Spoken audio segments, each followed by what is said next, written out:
Greetings, my friend. We are all interested in the future, for that is where you and I are going to spend the rest of our lives. And remember, my friend, future events such as these will affect you in the future. You are interested in the unknown, the mysterious, the unexplainable. That is why you are here. And now, for the first time, we are bringing to you the full story of what happened on that fateful day. We are giving you all the evidence based only on the secret testimony of the miserable souls who survived this terrifying ordeal. The incidents, the places. My friend, we cannot keep this a secret any longer. Let us punish the guilty. Let us reward the innocent. My friend, can your heart stand the shocking facts about grave robbers from outer space?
Fifteen to 4. Yep, right on schedule. There's the old San Fernando Valley out there now. You better radio in for landing instructions, Danny. Right, Jeff. Burbank Tower, this is American Flight 812. Over. Wouldn't surprise me any if he's asleep this time of the morning. American Flight 812, this is Burbank Tower. If I were asleep, you'd never get on the ground. In your case, maybe I ought to leave you up there for good. Over. You got me that time, Mac. This is American Flight 812 requesting...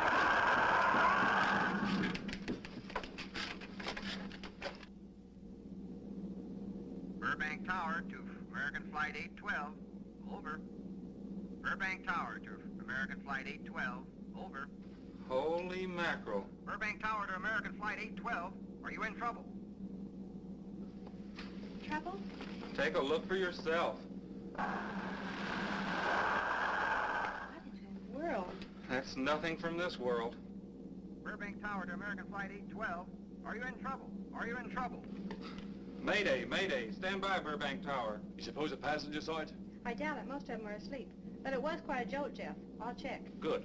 We'll get it ready for landing. And keep it quiet until we get instructions. Right. Okay, Danny. American Flight 812, reporting to Burbank Tower. Over.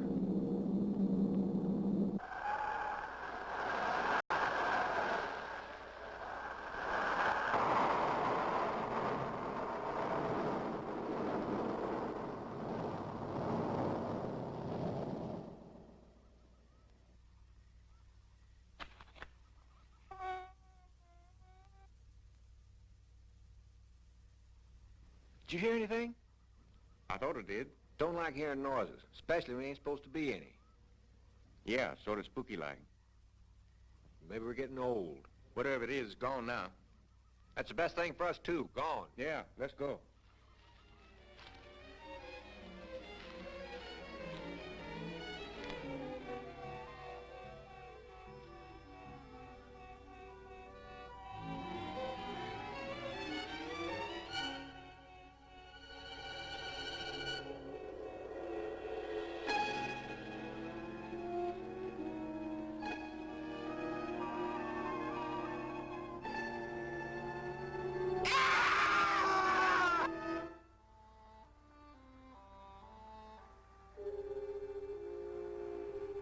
The grief of his wife's death became greater and greater agony.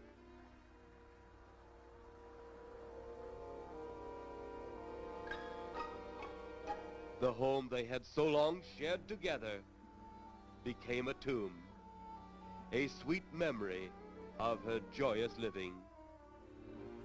The sky to which she had once looked was now only a covering for her dead body.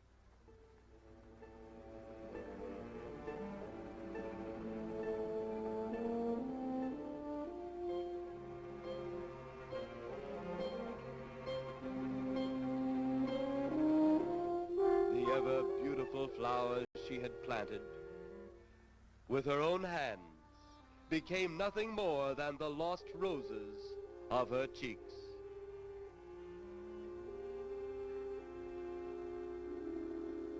Confused by his great loss, the old man left that home, never to return again.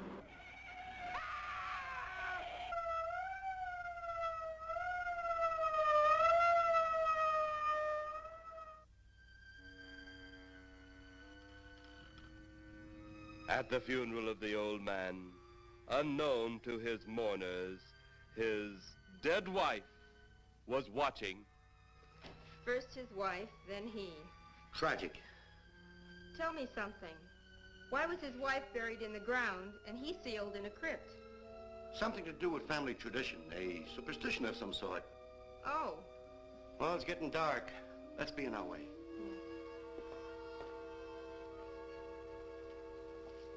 Then, as two of his mourners left his final resting place,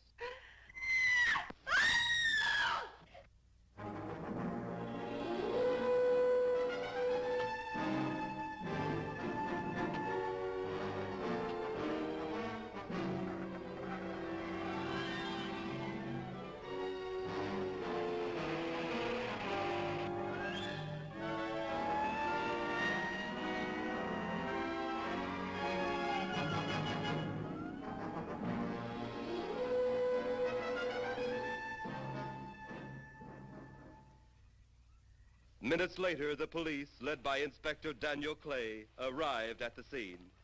Who found them? The man and girl Medical examiner been around yet? just left. The morgue wagon ought to be along most any time. You get their statement? Yeah, much as we could. They're pretty scared.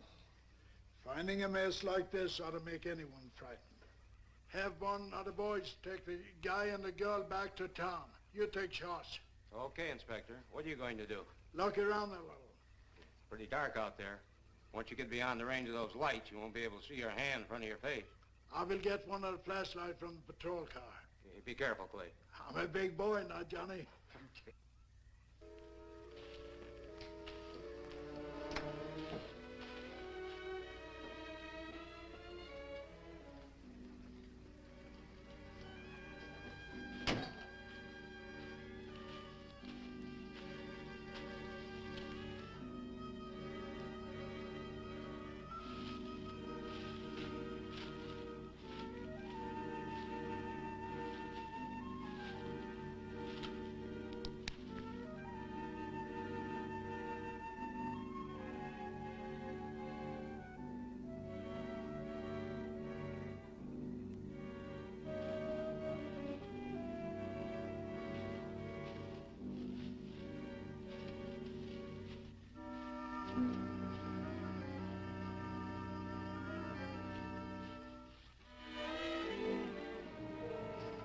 Looks like a bobcat tore into them. Yeah.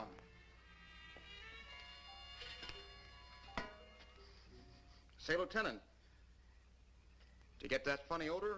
How could I miss it? Oh, that'll be the morgue wagon now. That's the 5th siren in the last hour. Something's happened down at the cemetery. A lot of police cars and lights. I stopped, but I didn't see anything. Oh, well, whatever it is, the morning paper will carry the whole story.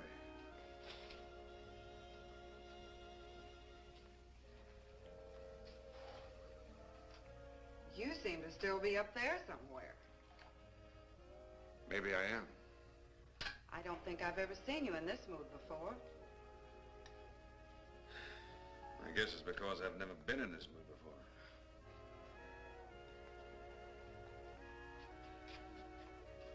Something about your flight? Yeah. What happened, Jeff?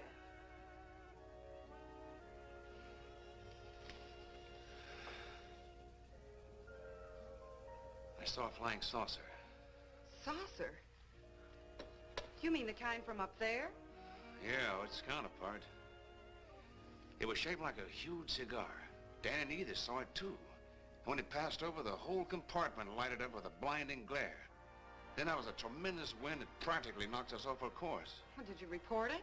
Yeah, I radioed in immediately, and they said, we'll keep it quiet until you land. And as soon as we landed, big army brass grabbed us and made us swear to secrecy about the whole thing. Oh, it burns me up. These things have been seen for years. They're here. It's a fact. And the public ought to know about it. There must be something more you can do about it. Only there isn't. Oh, but what's the use of making a fuss?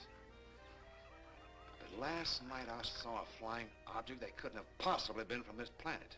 But I can't say a word. I'm muzzled by army brass. I can't even admit I saw the thing.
Sounds like Kay's in trouble.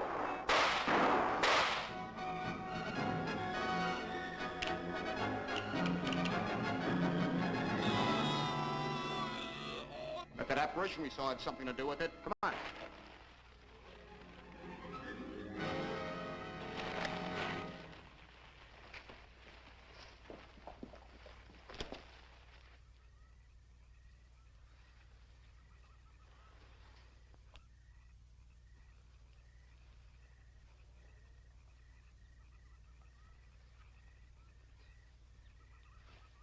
Is he dead?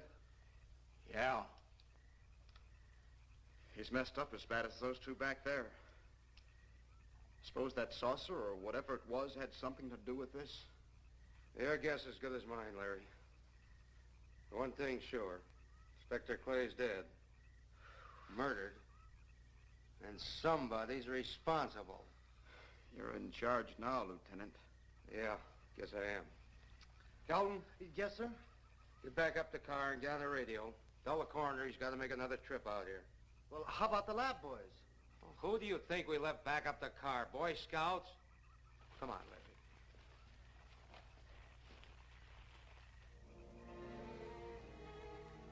Greater love hath no man than to lay down his life for another. It is always difficult to have last words over the grave of a friend. And Inspector Daniel Clay was a friend, a dear friend to me and to all of us. The bell has rung upon his great career. Now we lay him to rest. A rest well deserved, but so premature.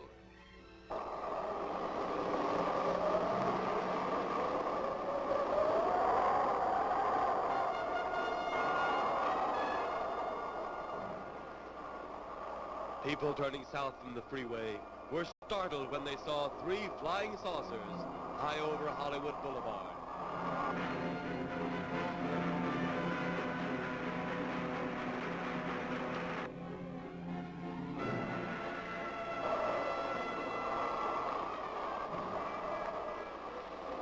A woman, startled by the sight in the sky, telephones the police.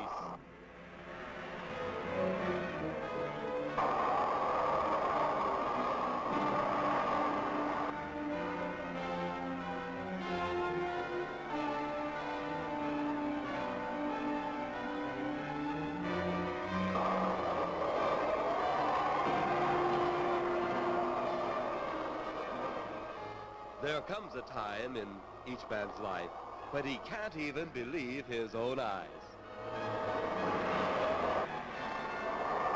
Saucers seen over Hollywood. Flying saucers seen over Washington, D.C.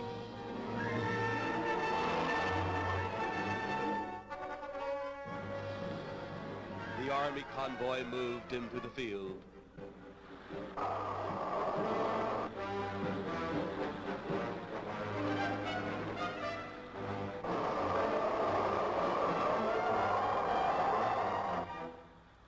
Rockets were quickly set up.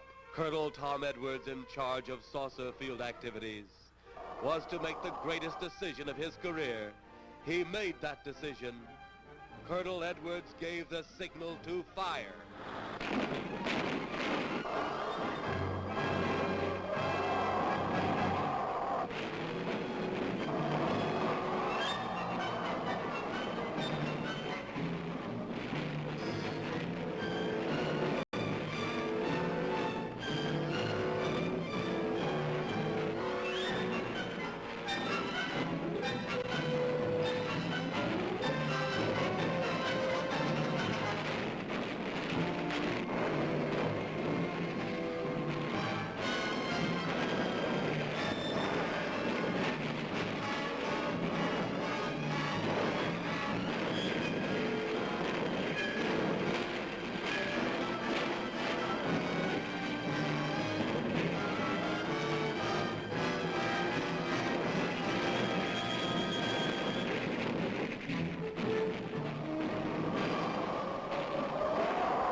Swiftly as they had come, they were gone, even to the piercing eye of radar and the speeding jet fighters.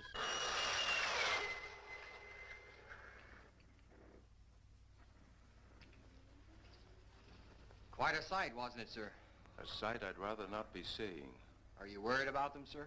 Well, they must have a reason for their visits. Visits? Well, that would indicate visitors. Well, the big gun's the usual way of welcoming visitors. We haven't always fired at them. Oh? For a time, we tried to contact them by radio, but no response. Then they attacked a town. A small town, I'll admit, but nevertheless a town of people. People who died. I never heard about that, sir. Well, it was covered up by the higher echelon. Take any fire, any earthquake, any major disaster, then wonder. Flying saucers, Captain, are still a rumor, officially. Looks like we beat them off again, sir. What do they want? Where are they from? Where are they going? They, sir? Who? Well, this is a training maneuver, sir. We only did a little practice firing at the clouds. Yeah. I wonder what their next move will be.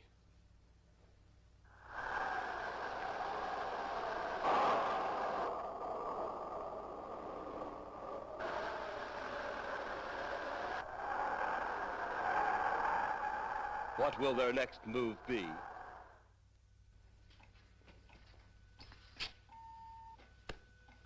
Your space commander has returned from Earth. Send him in.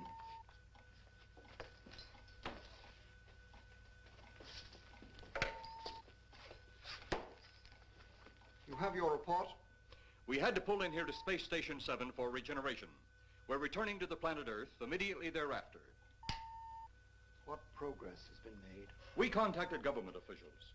They refuse our existence. What plan will you follow now? Plan 9. It's been absolutely impossible to work through these Earth creatures. Their soul is too controlled. Plan 9. Ah, yes. Plan 9 deals with the resurrection of the dead. Long-distance electrode shot into the pineal pituitary glands of recent dead. Have you attempted any of this plan as yet? Yes, Excellency. How successful has it been? We have risen too so far. We shall be just as successful on more. The living, they have no suspicion of your movements? We had to dispose of one policeman. However, none of those risen have been seen. At least not by anyone who still remains alive. It's too bad it must be handled this way. But it must. Those who we take from the grave will lead the way for our other operations. Yes, Excellency. Continue on. Report to me in 2 Earth days.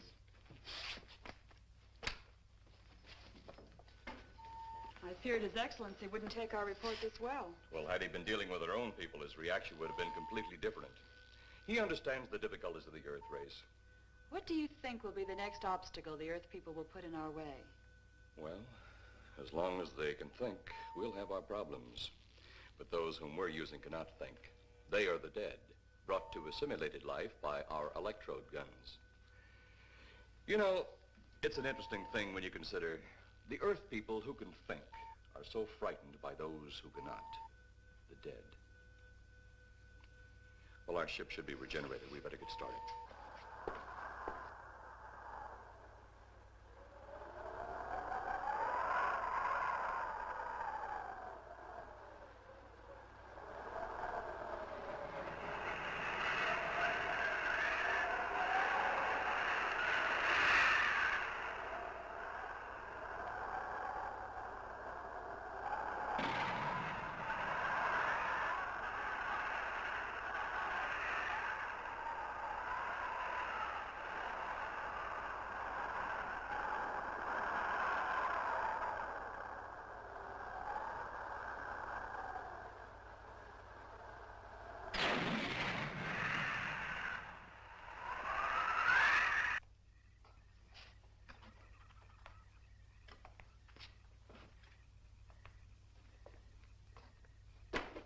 I still think you ought to go in town and stay with your mother until I get back.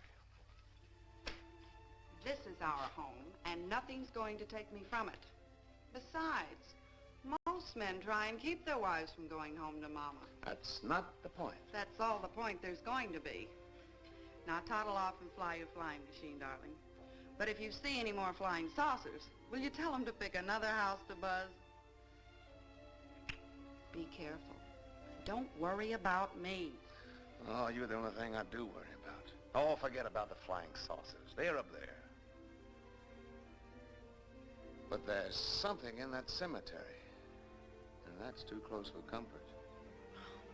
The saucers are up there, and the cemetery's out there. But I'll be locked up in there. Now, off to your wild blue yonders. You promise you'll lock your doors immediately? I promise. Besides, I'll be in bed before half an hour is gone, with your pillow beside me. My pillow? Well, I have to have something to keep me company while you're away. Sometimes in the night when it does get a little lonely, I reach over and touch it. Then it doesn't seem so lonely anymore. A crazy kid.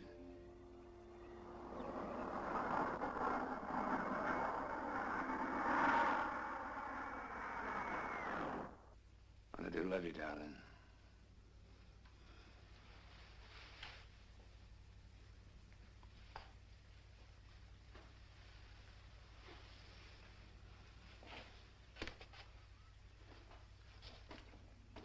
See you Thursday. Goodbye, honey.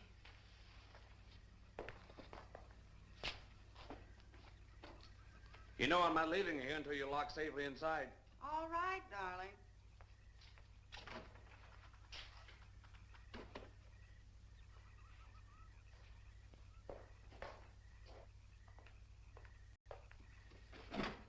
If you're especially nice, I may even lock the side door. And be sure you keep the yard lights on.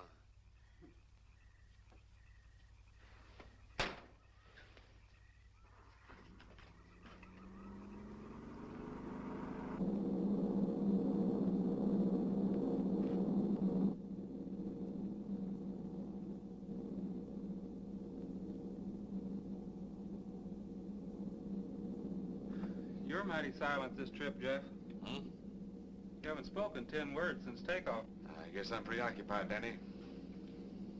We've got 33 passengers back there that have time to be preoccupied. Flying this flybird doesn't give you that opportunity. I guess you're right, Danny. Paula? Yeah. There's nothing wrong between you two. Oh, no, nothing like that. Just that I'm worried, she being there alone and those strange things flying over the house and those incidents in the graveyard these past few days. It's just got me worried.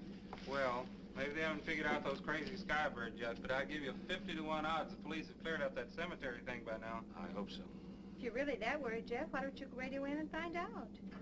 Mac should be on duty at the field by now. He could call Paul and relay the message to you. Hi, Edie. Hi, Silence. I haven't heard a word from this end of the plane since we left the field. I've just been giving himself and me a study in silence. You boys aren't feuding. No, Edie, nothing like that. Hey, Edie, how about you and me balling it up in Albuquerque? Albuquerque? Have you read that flight schedule, boy? What about it? We land in Albuquerque at 4 a.m. That's strictly a 9 o'clock town. Well, I know a friend that'll help us. Let's have the problem first. Huh, Danny? Oh, he's worried about Paula. I read about that cemetery business. I tried to get you kids not to buy too near one of those things. We get there soon enough as it is. He thought it'd be quiet and peaceful there. No doubt about that. It's quiet all right, like a tomb.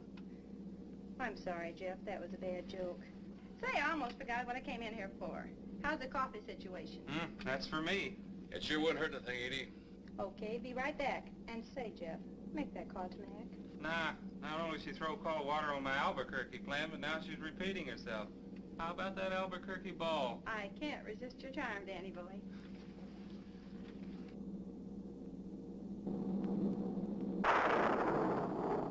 Residents near the cemetery paid little attention to the blast of thunder and the flash of lightning. But from the blast arose the moving figure of the dead old man.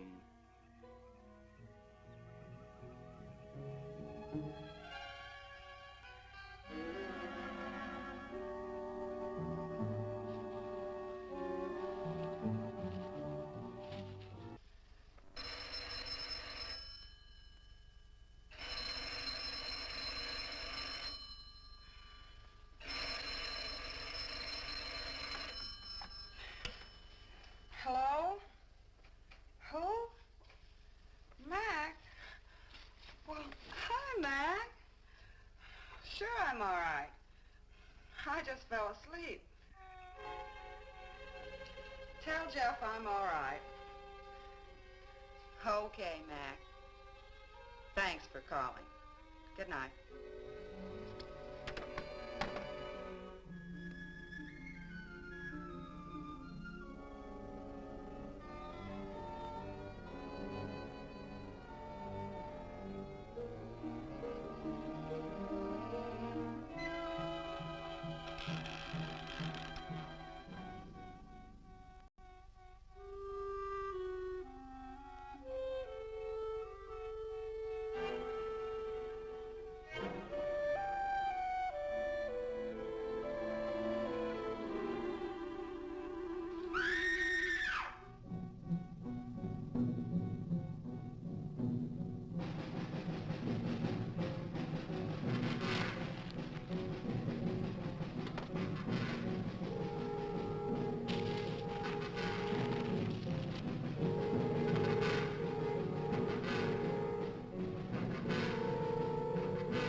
it!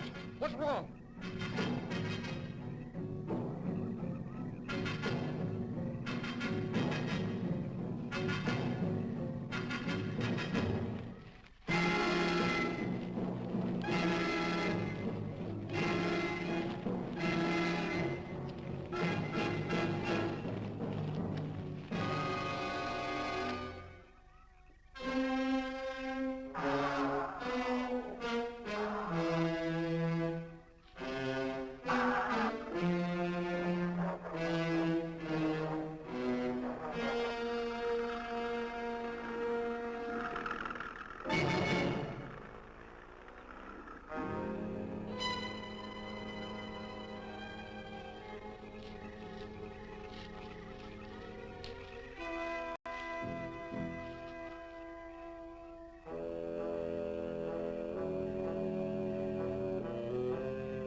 They'll be at the hatch in a moment. You can open it now, Tanner.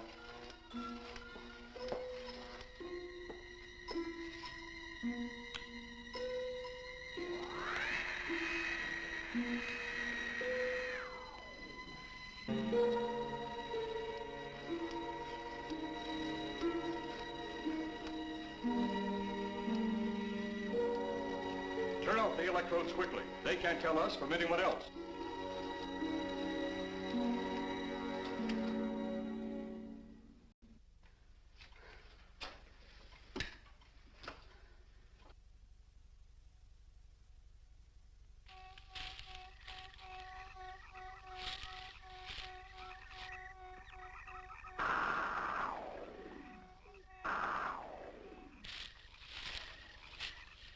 It's tough to find something when you don't know what you're looking for. I don't think the lieutenant does either. Then what are we doing out here? I was off duty an hour ago. Oh, don't ask me any questions. I'm just a hard hand just like you.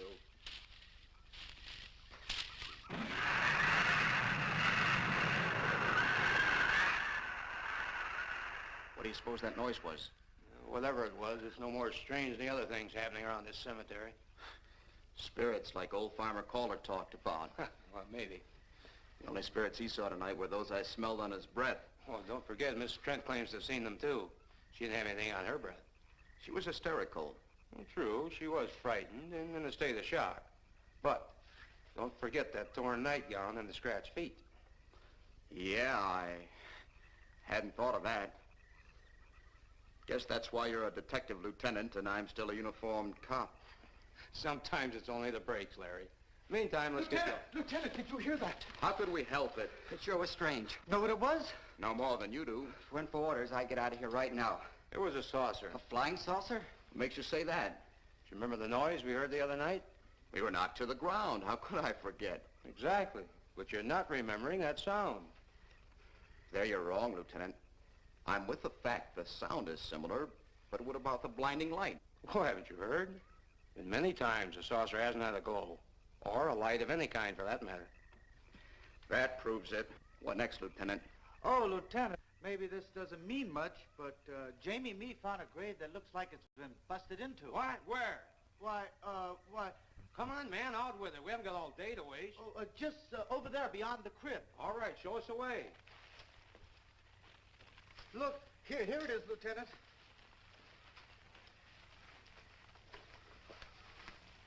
It's been broken into, all right. Strange. If someone had broken in, the dirt should be piled up here somewhere. It looks like it's fallen into the grave. Larry, you'll be out of that uniform before you know it. Do we have the right to look down there, Lieutenant? Technically, no. No? Well, this spot looks familiar, though. We shouldn't investigate any further without the permission of next of kin. Let's go get it. How? I see what you mean. The gravestone's down there. Well, let's go down and find out whose grave it is. How? By going down and finding out. Are you sure you mean that, Lieutenant? If I didn't mean it, I wouldn't have said it. Scared? Well, why do I always get hooked up with these spook details? Monsters, graves, bodies. Oh, all right.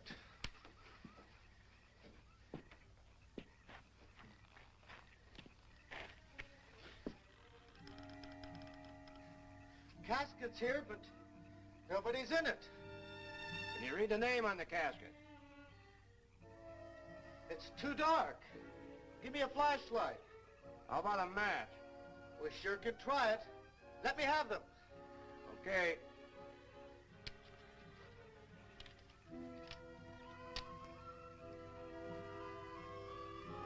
It's Inspector Clay's grave, but he ain't in it.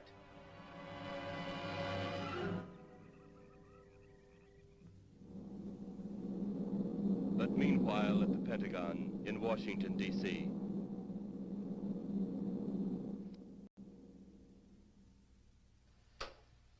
Right, G2. Come in. Yes, of course. I'll keep in touch.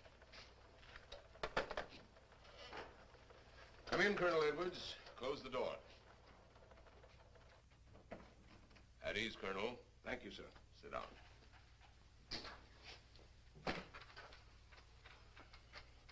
I understand, Colonel, you've been on tap for many of our saucer attacks. I'm in charge of field operations, sir. You believe there are such things as flying saucers, Colonel? Yes, sir. You've seen them? Yes, sir. You realize there's a government directive stating that there is no such thing as a flying saucer? Yes, sir. You stand by your statement that you've seen flying saucers? Well, yes, sir. This could mean a court-martial, admitting this against direct orders. General Roberts, may I speak freely? You may. How could I hope to hold down my command if I didn't believe in what I saw and shot at?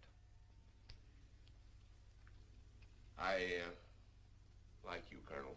Thank you, sir. There are flying saucers. There's no doubt they are in our skies. They've been there for some time. What are we going to do about them? Who knows? Then, they really are there. I thought you were convinced of that. I am. We've had contact with them. Contact? How? Radio. They speak our language? Well, not quite. We've received messages from their spaceships. For a while, it came in as just a lot of jumbled noise. And now, sir? Well, since they first tried contact with us by radio, we've developed a language computer. A machine that breaks down any language to our own. General, what's this all got to do with me? Well, you've been in charge of saucer field activity for a long while. I think it's about time you heard these recordings. Do you mind? Mind? Huh, I'm anxious.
I admit we have had to take certain means which you might refer to as criminal. But that is because of your big guns which have destroyed some of our representatives. If you persist in denying us our landings, then we must only accept that you do not want us on friendly terms. We then have no alternative but to destroy you before you destroy us. With your ancient juvenile minds, you have developed explosives too fast for your minds to conceive what you are doing. You are on the verge of destroying the entire universe. We are a part of that universe. This is our last...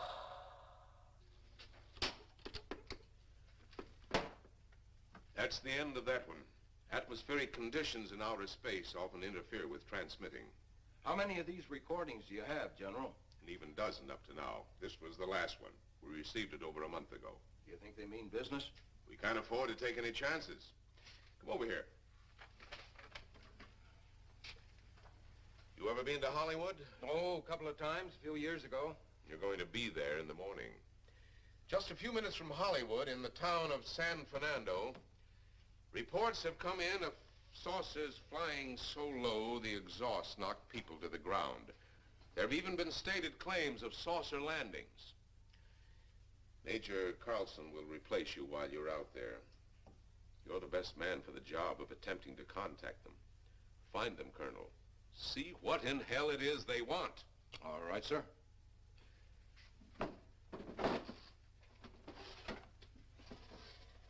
These are confidential reports, Colonel. Read them over carefully on the plane. Turn them over to intelligence when you get to Los Angeles. They'll have further orders for disposition. Yes, sir.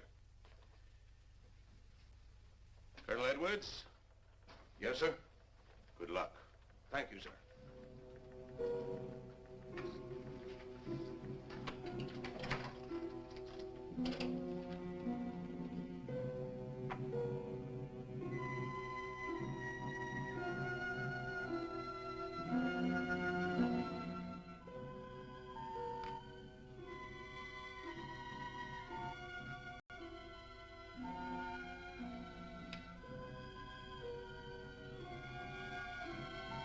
We are ready to report, Excellency. You are many days late. It was unavoidable. We tried to transmit via televisor, but atmospheric conditions made transmission impossible. You should have transmitted as soon as conditions permitted. I thought time was of the essence. Suspicion has fallen upon our movements. Our ships have been viewed near the point of operations. And what has this added time gained, Eros? We have successfully risen 3 of the dead ones. Permit me to see one. Bring in the big one. Use your small electrode gun.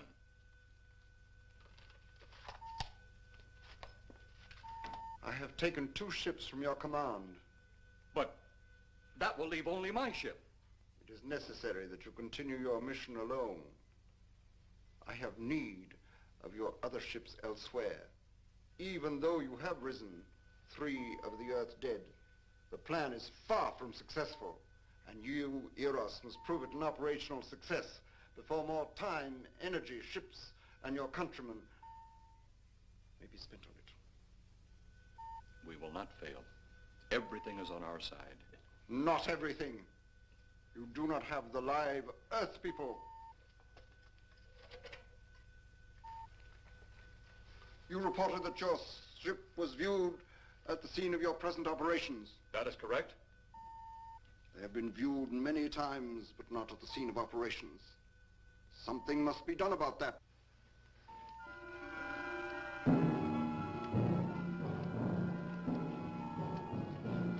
Stop him, Tanner.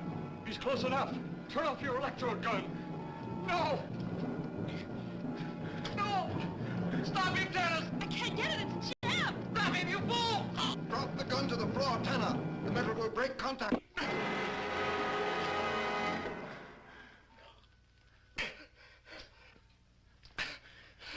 That was too close. Yes.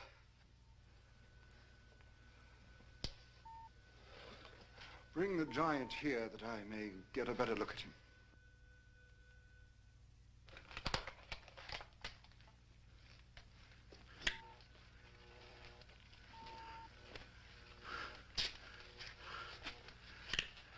Yes, she's a fine specimen. Are they all this powerful on planet Earth? This one is an exception, Excellency. What are the other two like? One is a woman, the other an old man. An old man, you say? Yes, Excellency. This gives me a plan. Put the big one away. Pick up your electrode gun. Make sure it's in working order before pointing it at him. Whatever made it jam seems to have been cleared by the fall. Take him back to the ship.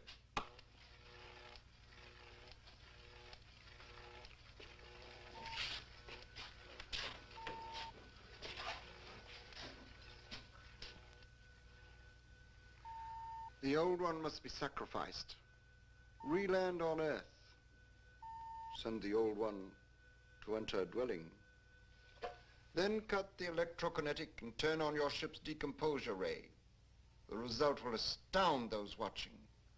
Astound them enough to delay their intention until you have gained your other recruits from the cemetery. Yes, Excellency. It'll be done. Report to me when this has been accomplished.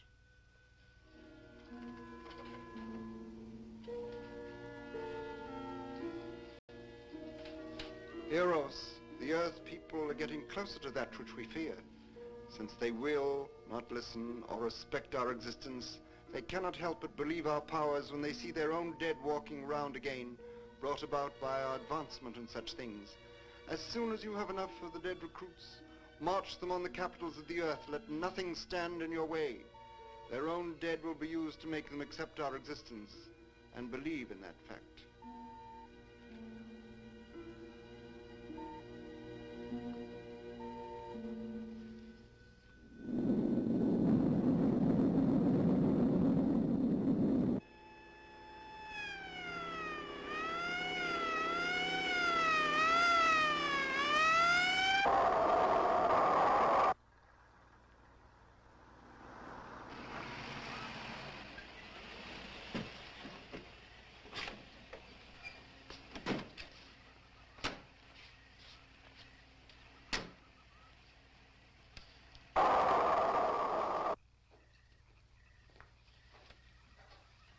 Mr. Miss Strand.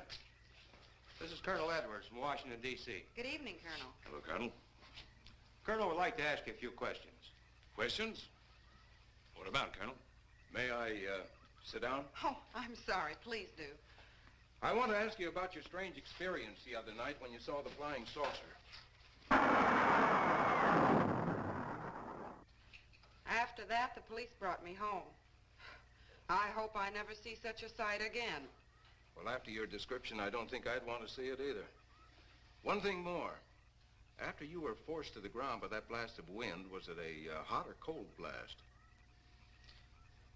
It's kind of hard to explain. It wasn't hot, wasn't cold. It was just a terrific force. We couldn't get off the ground. The light blinded me so badly, I couldn't see a thing. We could only feel the pressure of the wind until it was gone. When the glare left us, we could see a glowing ball disappearing off in the distance. Which way? Toward the cemetery.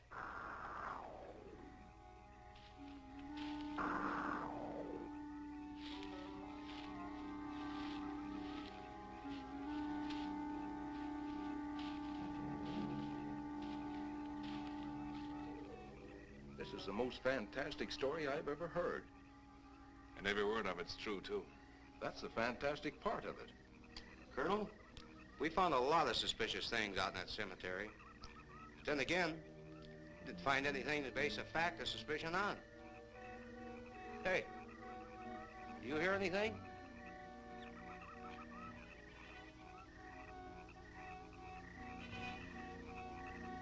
You see anything out there, Kelton? Too dark, Lieutenant. But something started stinking awful bad.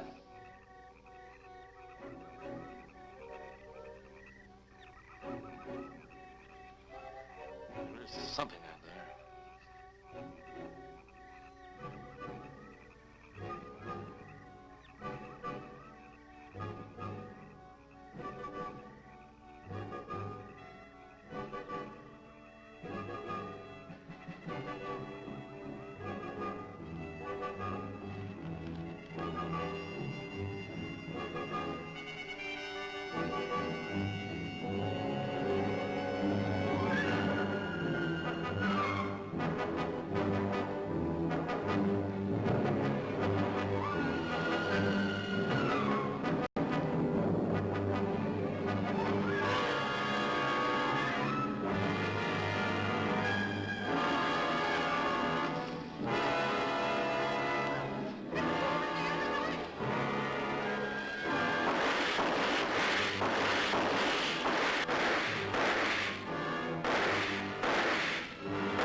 What do you make of that? You got me. Didn't look that way a minute ago. What about your man? Oh, the excitement, I forgot all about Kelton.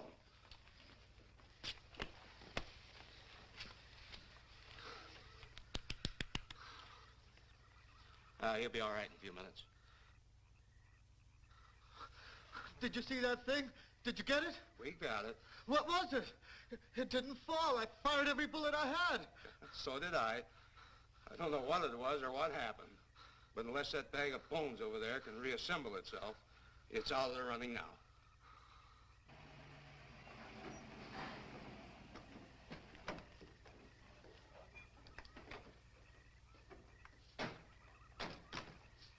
Colonel, I've been out here so often you think I've taken a lease on this place. Not a long lease, I hope. I see what you mean. But you know, I can't help but feel the answer's out here somewhere. Is the girl safe? Mrs. Trent, you better stay with the car. Stay here alone? Not on your life. Modern women.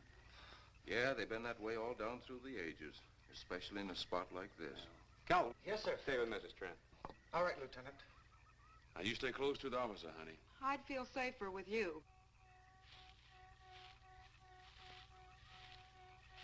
Now, the lieutenant knows best. Well, I don't like it, but I guess there isn't much I can do about it.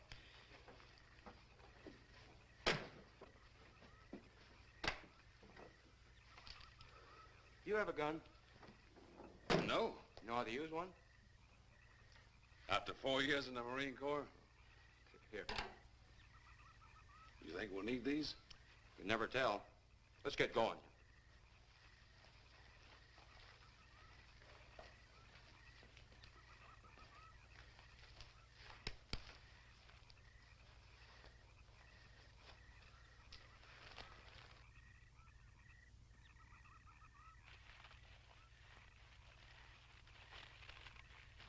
Would expect to find out here.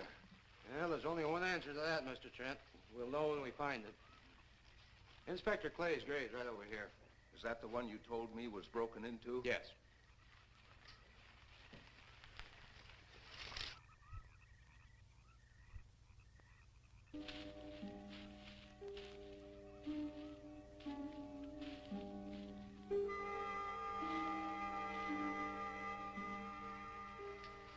This it? Yeah. Looks to me like someone had broken out instead of in. I figured that, but that's impossible. I wonder. Look, Colonel, some things just can't happen. Yeah, well, after that apparition that was draped across Mr. Trent's patio, I would say we should keep our minds open to anything. Look, Colonel, I'm a policeman. I've got to deal in facts. But I guess I'll have to go along with you. You know, I'll bet my badge right now we haven't seen the last of those weirdies.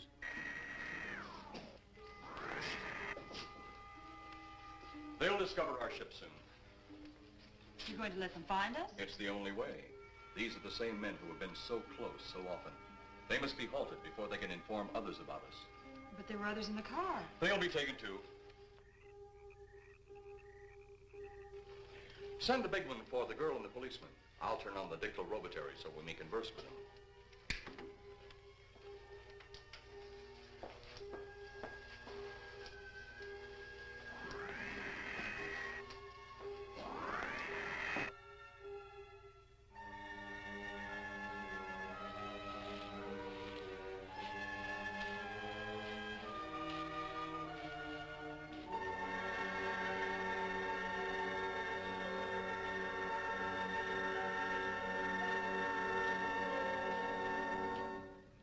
Maybe we're barking up the wrong tree. One thing a policeman learns, Mr. Trent, is patience. Where's that burn spot you mentioned? Right over there. Look.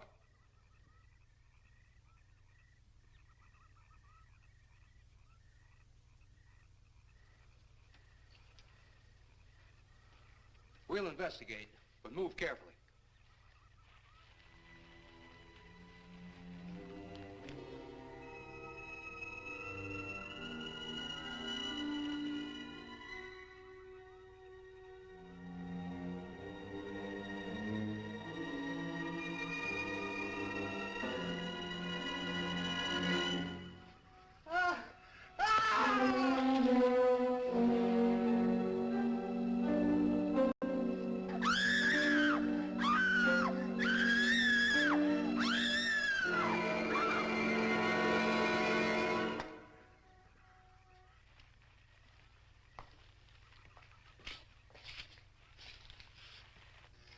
moment or two more, and you will be the first live Earth people ever to enter a celestial ship.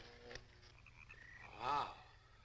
Boy, how can anything that big hide for so long a time? Never heard metal sound like that before. What do you see? Only my reflection. Must be some kind of one-way glass. I wonder how you get into this thing. I'm not sure I want to find out.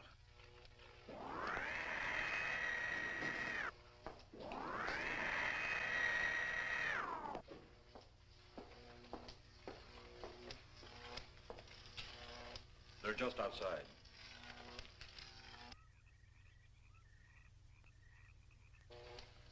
You can open the outer hatch now.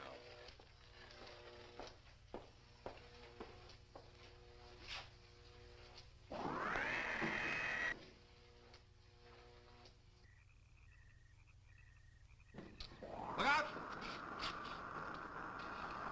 You going in that thing? That's what we're here for. I don't know. The way these things speed around, we might just get in there and off it goes. That's a chance we take.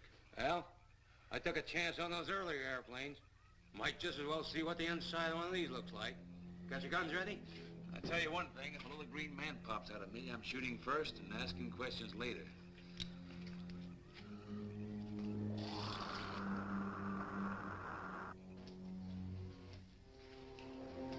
They're in the outer chamber now. Arrows, do we have to kill them? Yes. Seems such a waste. Well, wouldn't it be better to kill a few now than, with their meddling, permit them to destroy the entire universe? You're always right, Arrows. Of course. But those are not my words. Those are the words of the ruler.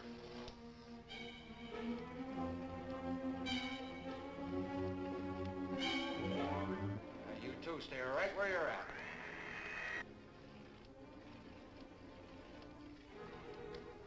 We will do as you command. For the moment. No for the moment about it. You just do as I tell you.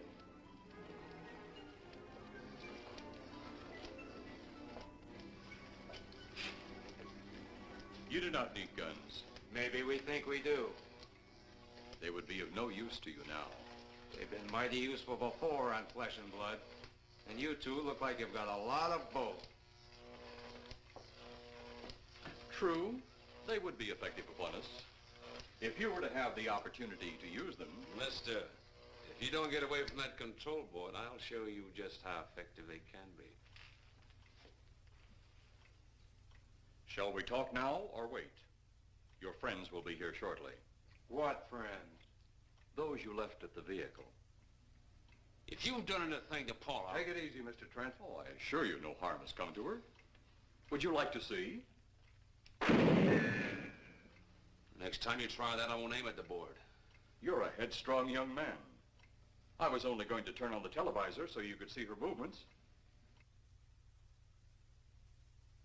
Go ahead, my friend, but move very carefully.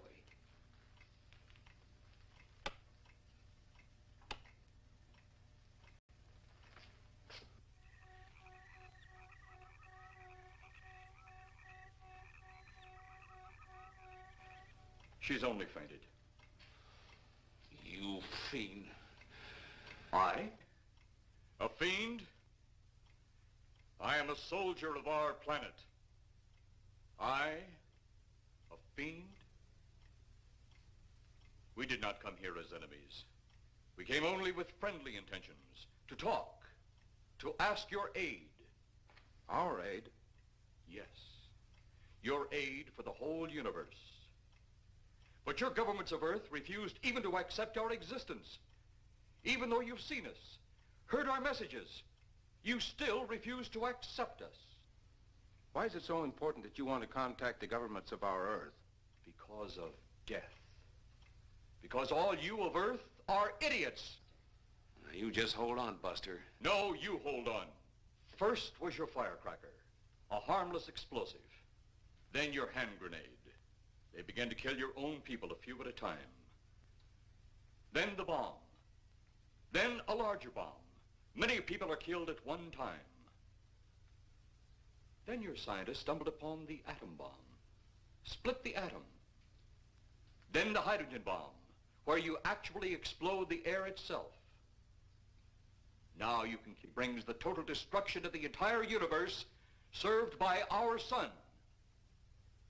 The only explosion left is the solar night. Why, there's no such thing.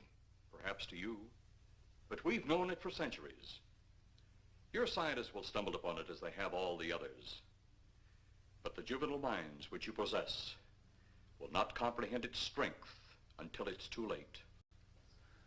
You're way above our heads. The solar night is a way to explode the actual particles of sunlight. Why, that's impossible. Even now, your scientists are working on a way to harness the sun's rays. The rays of sunlight are minute particles. Is it so far from your imagination they cannot do as I have suggested? Why, a particle of sunlight can't even be seen or measured. Can you see or measure an atom? Yet you can explode one. A ray of sunlight is made up of many atoms. So what if we do develop this solar night bomb? We'd be even a stronger nation than now. Stronger. You see? You see? Your stupid minds. Stupid! Stupid! That's all I'm taking from you. Get back here, you jerk! Let him finish.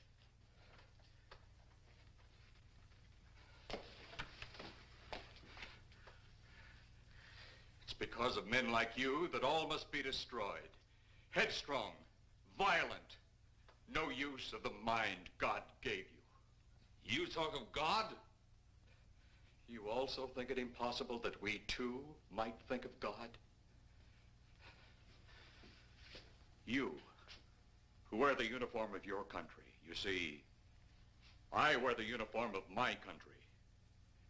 Yes, we've had to use drastic means to get to you, but you left us no alternative.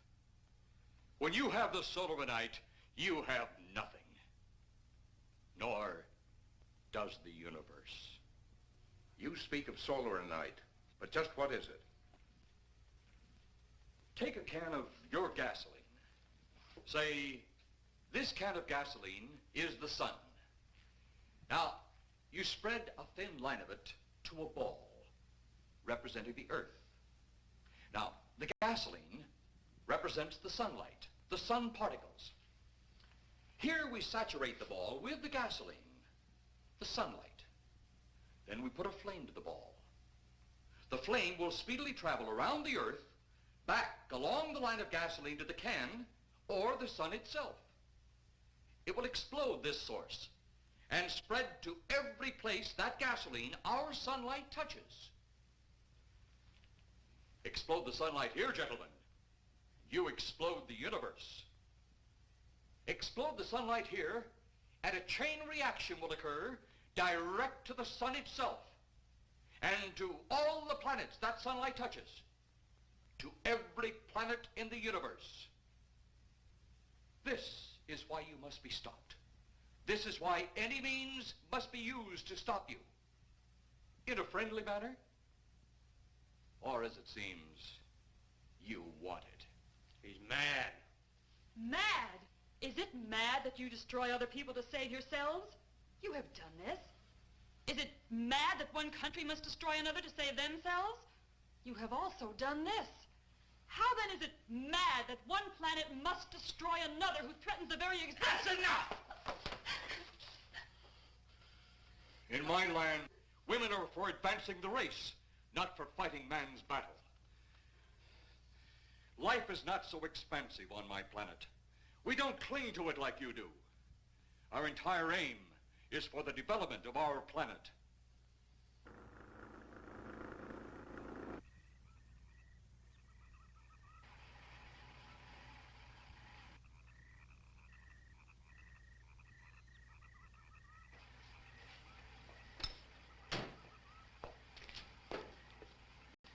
What happened to you? How come you're all alone? I asked for lots of help. You sounded drunk or something on the radio. If I didn't see it with my own eyes, I'd never believe it. Believe what? It was horrible. And he almost broke my shoulder. Look, what are you trying to say? If you don't make sense, we'll never get to the bottom of this. Now, who slugged you? Inspector Clay. What? It was Clay, all right. Only not like we remembered him. Well, his leg was busted into, wasn't it? Next, you'll tell me you saw skeletons. We did, earlier. Now I know you're off your rocker. All of us saw it. The lieutenant, the colonel, everybody. Where's the lieutenant now? We've got to find him. Mrs. Trent is gone. I was left here to guard her. But Clay showed up and put me out of the running.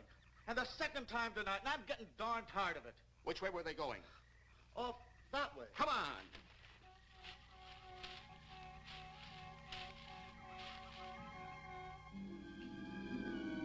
Then one day it could all be gone. One big puff of smoke and ball of fire. All that out there. The stars, the planets, all just an empty void. You two had better come along with us. Come with you? Where? The police station. So it seems you think you have the upper hand. Look out that window.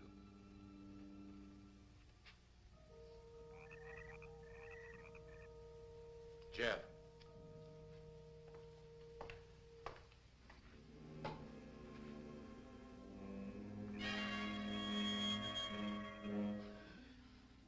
She is unarmed, but he would kill in seconds if I so choose.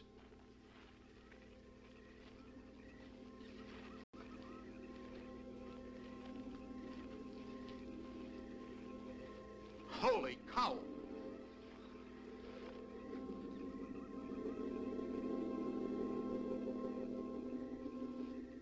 Look there. It's Clay, all right. There's no mistaking that. And he's got Mrs. Trent. Get your gun ready. From all I've seen tonight, guns won't do any good. Clay is dead, and we buried him. How are we going to kill somebody that's already dead? Dead! And yet there he stands. That other one earlier, I emptied a full clip into. I'm seeing it. That's the only reason I'm listening to you. Look, I've got an idea. Hurt him or not, we've got to try something. I'm going to sneak up behind him and whop him over the head. That ought to make a move. Follow me. Even when Clay was alive, he couldn't run fast enough to catch me. So when he does, you grab Mrs. Trent and run like lightning in the opposite direction. Oh, you think it'll work? Know of anything else to try?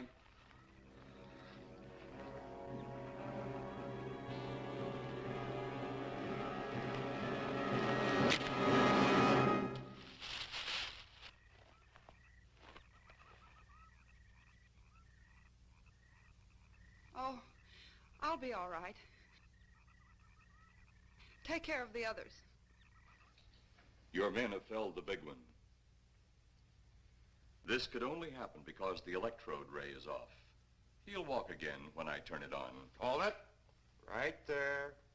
Suppose the lieutenant and the others are in that thing. Well, supposing there are Martians or something in there.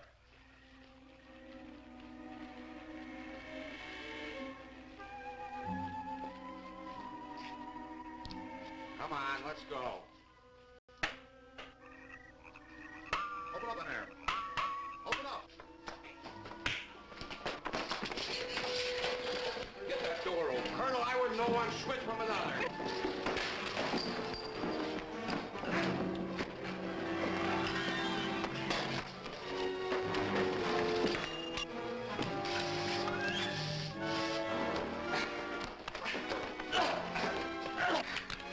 Hold on to him, Eros. I'll have the ship in the air in a minute.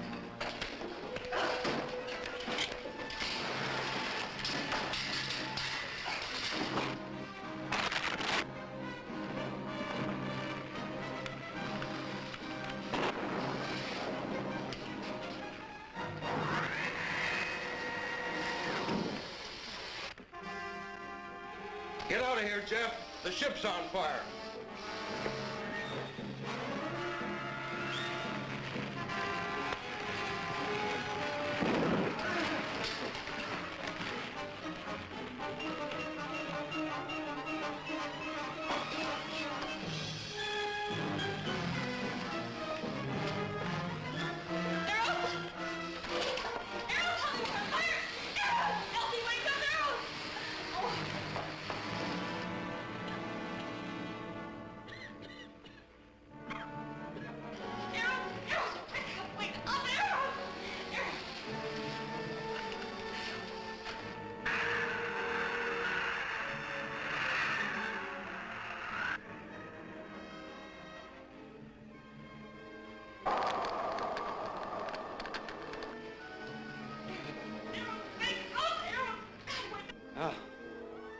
that's the last we'll see of them. Perhaps. But sooner or later, there'll be others. Look!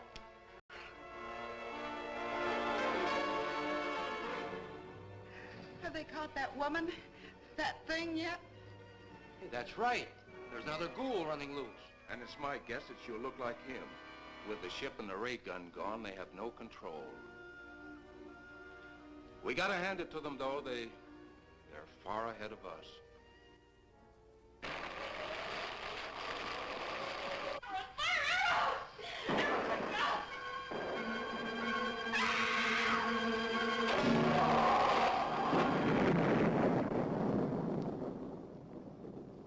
My friend, you have seen this incident based on sworn testimony.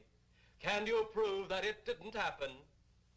Perhaps on your way home, someone will pass you in the dark, and you will never know it, for they will be from outer space.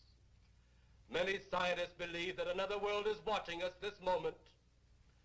We once laughed at the horseless carriage, the airplane, the telephone, the electric light, vitamins, radio, and even television. And now some of us laugh at outer space.